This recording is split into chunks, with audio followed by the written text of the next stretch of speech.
fabrication de combinaisons.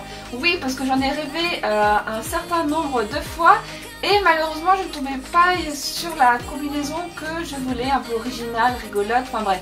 Donc j'espère que cette vidéo vous plaira. Excusez-moi d'avance s'il y a des petits loupés parce qu'en fait j'ai eu besoin d'énormément de place pour tourner cette vidéo et malheureusement chez moi c'est pas immense.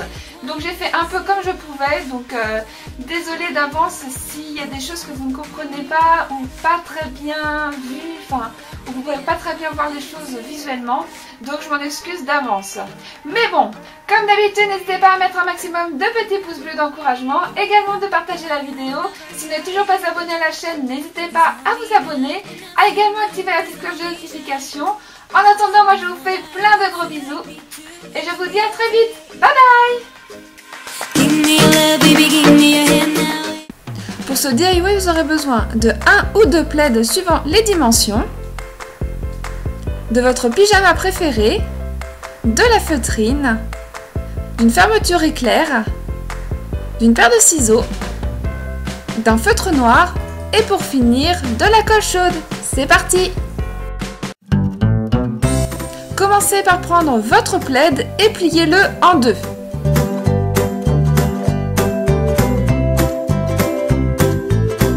Prenez votre pyjama et étalez-le sur tout le plaid. Attention, ne faites pas la bêtise que j'ai faite, ne laissez surtout pas d'écart entre le haut et le bas de votre pyjama. Rabattez les manches et la capuche de façon à ce que l'on ait les bonnes dimensions pour faire les manches par la suite.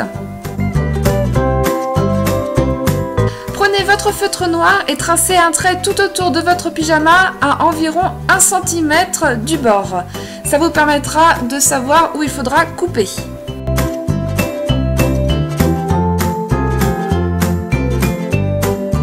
Une fois que le contour est tracé, vous pouvez enlever le pyjama. Pour éviter que les bords ne roulent sur eux-mêmes ou alors tout simplement de vous tromper dans les mesures, il suffit d'épingler tout le tour.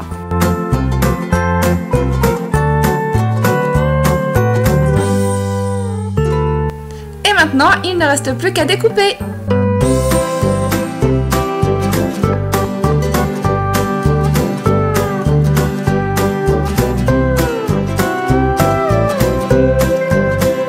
Mettez la combinaison de côté parce que maintenant on va passer aux manches. Reprenez une chute de tissu et étalez-le sur le sol. Ensuite, vous reprenez votre manche de pyjama, repliez en deux le tissu de façon à ce qu'en fait on ait moins de couture possible. N'hésitez pas à bien l'étaler de façon à éviter les plis.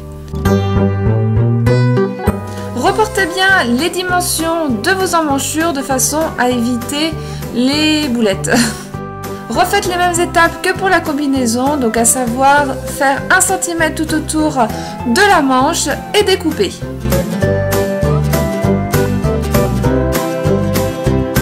Refaites cette opération 2 fois parce que tout simplement 2 manches c'est beaucoup mieux.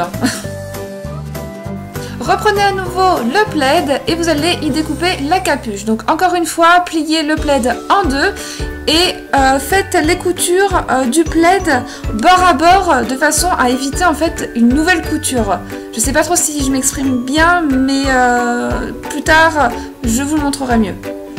Tracez le contour et découpez. Maintenant que tous nos morceaux sont découpés, on va pouvoir passer à la couture. Pour cela, soit vous passez avec la colle chaude ou avec du fil et une aiguille, mais ça met 10 ans. Et moi, en fait, vu que j'avais une machine à coudre, c'est ce que j'ai utilisé. Donc commencez par la combinaison et vous allez commencer par assembler les manches et le contour de la combinaison.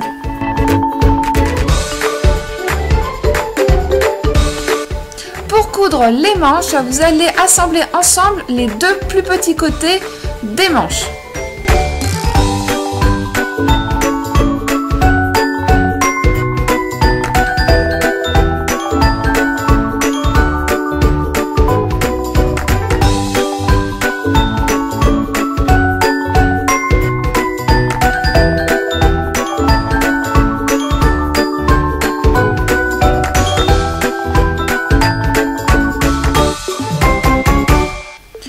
fois que c'est fait, mettez bien bord à bord les côtés, de façon en fait que ça soit bien en raccord. Et il ne reste plus qu'à coudre tout le côté du haut de la manche au bas de la jambe. Bien évidemment, faites la même chose de l'autre côté.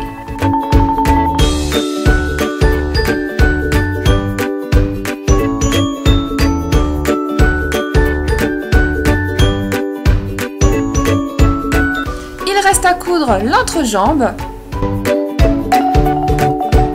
Et maintenant, on passe à la partie la plus délicate, à savoir celle de placer correctement la fermeture éclair. Donc n'hésitez pas à vous faire un petit point de repère. Donc moi j'en avais fait un de façon à ne pas me tromper quand je vais couper.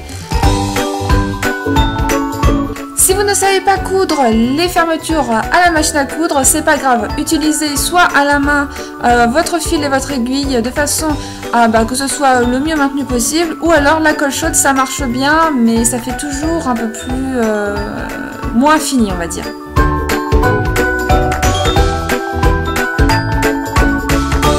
Et voici le résultat. Bon, je vais pas me cacher, hein, j'en étais assez fière. On va passer à l'assemblage de la capuche. Donc tout simplement, il suffit de coudre le haut rond de la capuche.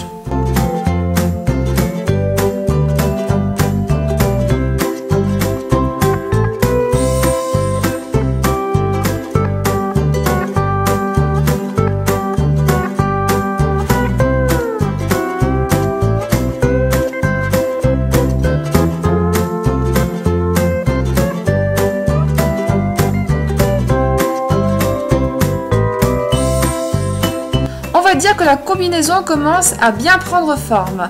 Il ne reste plus qu'à assembler la capuche, donc faites bien attention à ce que le milieu soit au milieu de la combinaison.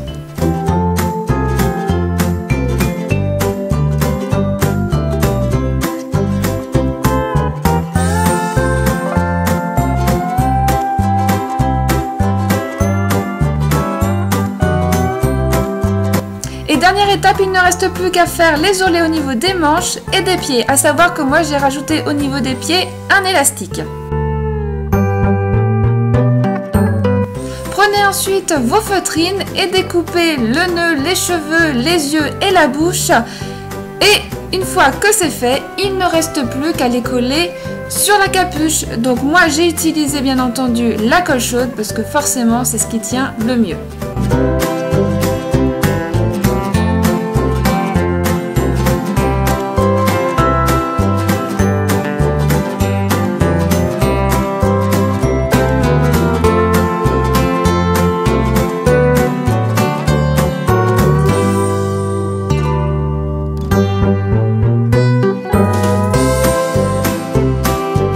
Donc vous allez voir que j'ai changé d'avis, j'avais fait des espèces de gros boudins mais franchement c'était hyper lourd sur la capuche. Du coup j'ai décidé d'en redessiner dans de la feutrine jaune et franchement le résultat est top. Il ne reste plus qu'à placer le bouton au centre de la combinaison. Donc là il suffit de découper le bouton de façon à ce que vous puissiez ouvrir la fermeture. Et collez-le avec la colle chaude.